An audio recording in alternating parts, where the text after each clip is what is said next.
Hey, what's up, everybody? BDO44 coming at you with another video. All right, so we've already talked about the Fred VanVleet possibilities in regards to the Los Angeles Lakers.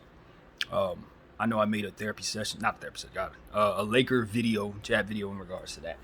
But I was listening to someone who was breaking it down a little further, what the Lakers are looking at in regards to trying to acquire Fred VanVleet and Gary Trent Jr. I believe I was listening to As It Stands. He had a segment about 15 minutes. I listened to about half of it. And I'll get back to it after I finish doing this video for sure. But it's one of those situations where it's like, for me, I'm looking at that and I say, okay, my assessment of Fred VanVleet is that he's a buy low player right now in a very unique situation that because he has an opt-in for next season at $22 million and is slumping right now, it's likely that he's going to want to opt into that contract. Toronto is trying to extract that contract from their salary right now. They don't want to negotiate with him in the event that he does decide to opt out. And they don't want to have him on tap for $22 million if he does decide to opt in. So either way, they're ready to move on from Fred VanVleet.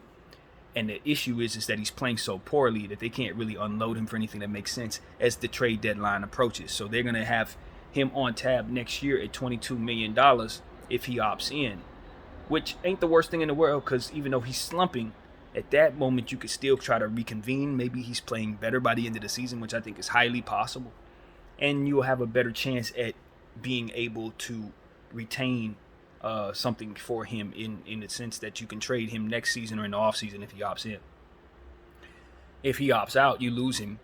But I don't think it's likely he opts out. And the reason why I don't think it's likely he opts out is because of how poorly he's playing. And he's going for a big contract that's even more expensive than the one he's on. And nobody wants to even pay him 22. So they ain't going to want to pay him the 30 he's looking for. So he's just in a very unfortunate situation in that regard. He's 29 years of age, so he's a bit older than guys who are looking for that contract that he's looking for at this point. And it's not likely that he's going to be staying with the Toronto Raptors under any circumstance at this point. Best case scenario is that he immediately snaps out of that slump right now and starts to hit like a 30-point triple-double or something to remind people of who he used to be and who he plans on becoming again. I haven't studied enough of his game this season to know if it's wise to invest in how he's looking right now. I don't know if it's likely he stays this way, although most players of his caliber do not stay like this unless there's been some type of injury to back that up. And given the fact that his contractual circumstances is looking as it is, I don't doubt that it's probably a huge factor in how he's playing. It's pretty stressful. So this is one of them situations where I'm just reading the tea leaves in regards to that, and I'm saying for the Lakers, if you go and acquire Fred VanVleet and he opts in at $22 million, you don't have a problem with that. You don't have a problem with that.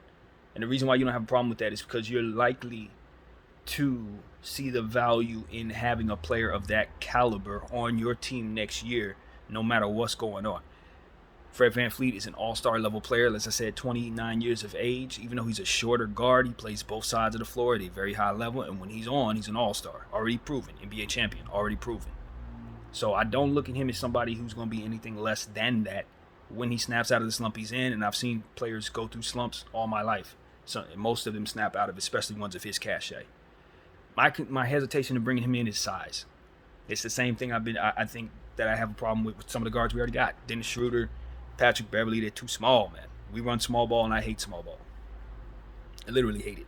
The problem is I'm not allowing the current Laker roster and the current Laker needs cloud my assessment of what it is he is for us versus what it is that we have and how easily it would be to extract it without it hurting our feelings. Okay? We have a bunch of short guards, but they ain't none of them that we need to keep. So if we're going to revamp our guard lineup, assessing what it is that's in place is irrelevant. You're wiping it away. So if I'm going to look at it, if I'm bringing in Fred VanVleet, that means I plan on redoing my guard lineup. I'm getting those two guards out of the lineup and I'm bringing him in. So however small we were before, I can reinvent that once I get Fred here and keep bigger players next to him, as to which we don't have a small guard lineup. We just have him as a star on our team who happens to be short, and we start building players around his backcourt that makes sense, which I think we already have, honestly. Austin Reeves, Max Christie, of course, Lonnie Walker. Those are the players I want playing with him.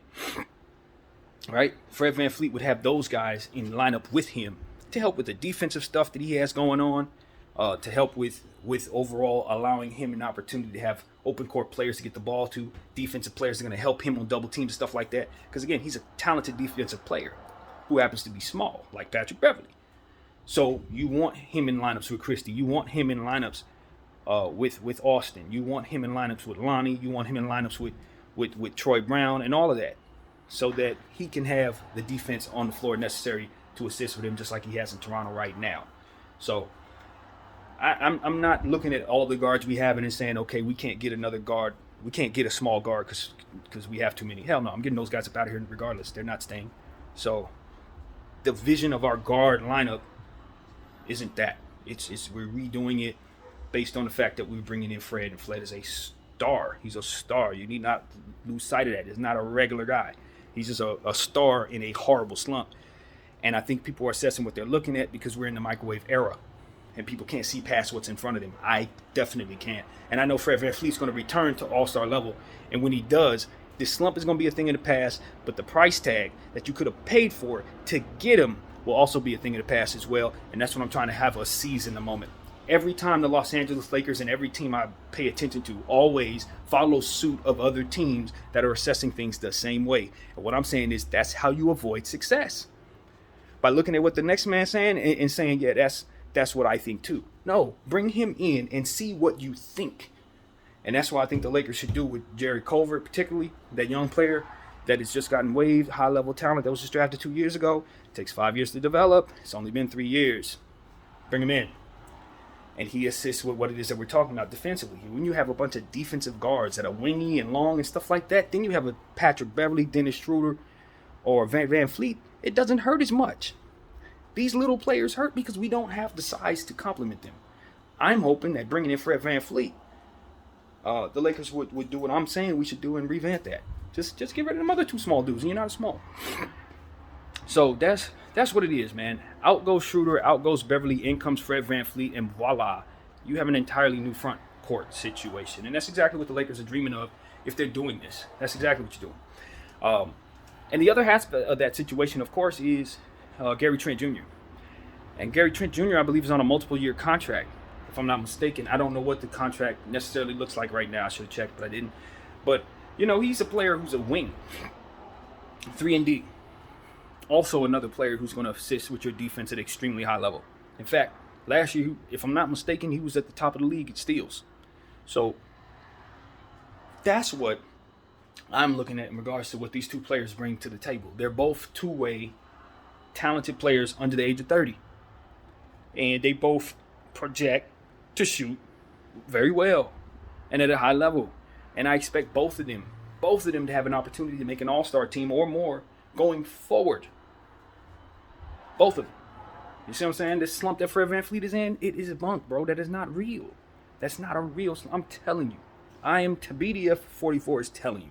Fred VanVleet is going to be scoring 30 and 35 again in no time. And when you see him play at that level again, the price tag is going to be 3, 4, 5 picks, swaps, all that. That's what I'm saying to you. You got to understand when a player is in a fortuitous slump. That's what this is for the Los Angeles Lakers. A great player looks horrible, and his team can't get the right price for him because of that. If you don't see that as an opportunity you need to go after as this franchise, then you just missed the blessing. That's literally it. You just missed the blessing. There's a blessing, you missed it. Jared Culver in his situation, blessing, you missed it. All you need to do is just bring these players in instead of looking at the crap you're looking at. Miles Leonard, Boogie Cousins, those aren't your blessings. Those guys can't get you nothing. These are the blessings that are popping up for Rob Pelinka to take a look at and grab. They're coming out of thin air. There goes a lottery pick. Nobody wants him. They think he sucks. Grab him. There goes a superstar, a young all-star level point guard that nobody thinks can play anymore. Grab him. Josh Primo. Everybody thinks he's a wacky weirdo. Grab him. Bring him to your organization before San Antonio changes their mind and bring him back. These are things the Lakers should be doing. You think they're doing that? No.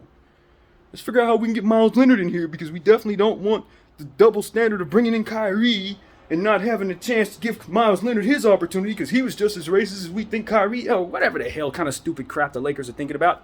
End all of that and give me some young talent, bro. Like, literally. I don't care about none of that nonsense. goofy stuff y'all got going on politically. Is it okay if we get Kai? Not if we don't bring in Myers. We gotta do both. Just, if you don't get out of here with that stupid stuff, Lakers, and bring us back to a space where we're winning and looking for talent that can actually get better, I'm telling you, because if I keep seeing stuff like this, I'm going to have to ask for a change of the guard in regards to who's running this thing. Jeannie Buss, please, hear me. Because I'm not going to sit back on the sidelines, watch this as I see it, and then see these opportunities that are popping up and not bring them to the table. Laker fans are going to be watching. You understand what I'm saying? They're going to hear what it is that we're bringing to the table, and they're going to look at what it is that you're doing, and they're going to realize that you guys are off base.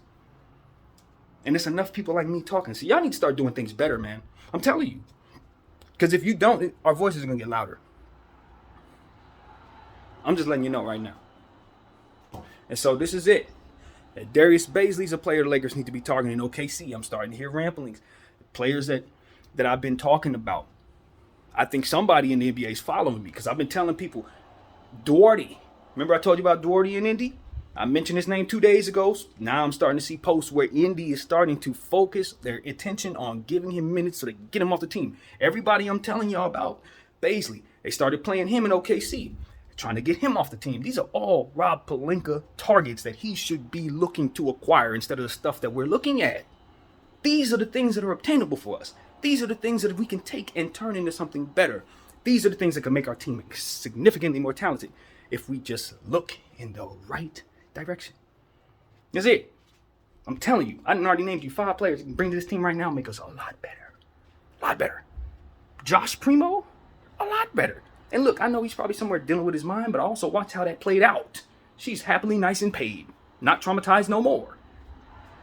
So as far as I can tell, it's back to the drawing board in regards to his career. Bring that boy in before San Antonio realizes that they should have never waived him in the first damn place, which we all know. Who hired the psychiatrist? You guys did. That's y'all psychiatrist, right? San Antonio? Anyway, I don't want to revisit that. All I'm saying is that's a young player who was drafted, 15th in the league? I know he has silky smooth game, and he's only 21 years old, and somebody said he was a perv. Okay, he was a perv. Did she get paid? Yes, she got paid. Now let's get back to the drawing board. Bring that kid back to the NBA, please. Miles Bridges. I told y'all from the jump he was going to be back.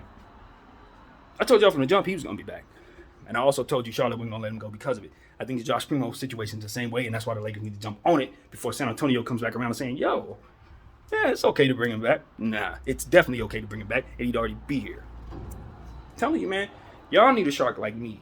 That's what the Lakers need. Somebody who's not afraid to say, nah, go away from that garbage we're doing, and let's get something that's actually going to help us.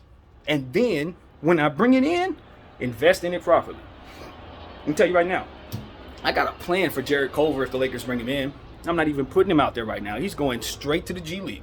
And I'm putting him on a regiment that has him running like crazy. Why? Because I know what his strength is. What is his strength? Athleticism, speed. He needs to be in tip-top shape. He needs to be Rip Hamilton running out there. That's what Jarrett Culver needs. He gets in type of shape where he's twice as fast as he is right now. And you'll see what his strength is. Stop asking him to shoot mid-range jumpers. Stop asking him to do all kinds of other 3 points. No, none of that. Defense, transition, buckets, layups, constant pressure on the rim. That's Jarrett Culver. You get him to doing those things, and you're going to have a player that doubles in value.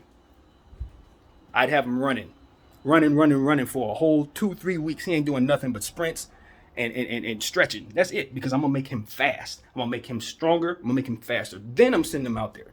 I'm sending him out there with Max Christie. I'm sending him out there with Troy Brown in second and third units, play garbage time, and focus in on driving at the rim and getting to the line, playing defense and guarding people. I'm not asking him to do too much, and I'm certainly not putting him on the best players. This season passes, he struggles, we do it again next season. That season passes, he struggles, he's going to get better. And as he does, I'm going to have a piece that's going to ascend into something like 2 second-round picks, maybe a first-round pick, maybe even better than that. And I'm not going to ask him to shoot a single 3-point shot. I'm not. In fact, I'm going to sit him when he starts shooting crazy, just like I'm going to do with all these other players on our team that shoot crazy. Kendrick Nunn? You think he's worse than Kendrick Nunn? Get out of here. You think he's going to shoot worse shots than Russell Westbrook? Stop playing with me.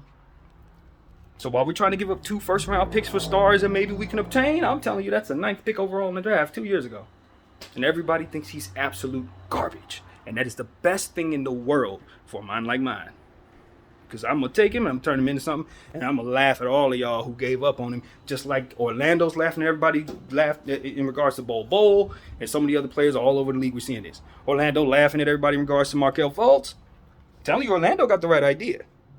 I don't know what the rest of y'all on, but they giving people chances, and they getting paid because of it. BDO 44, thank you all for watching.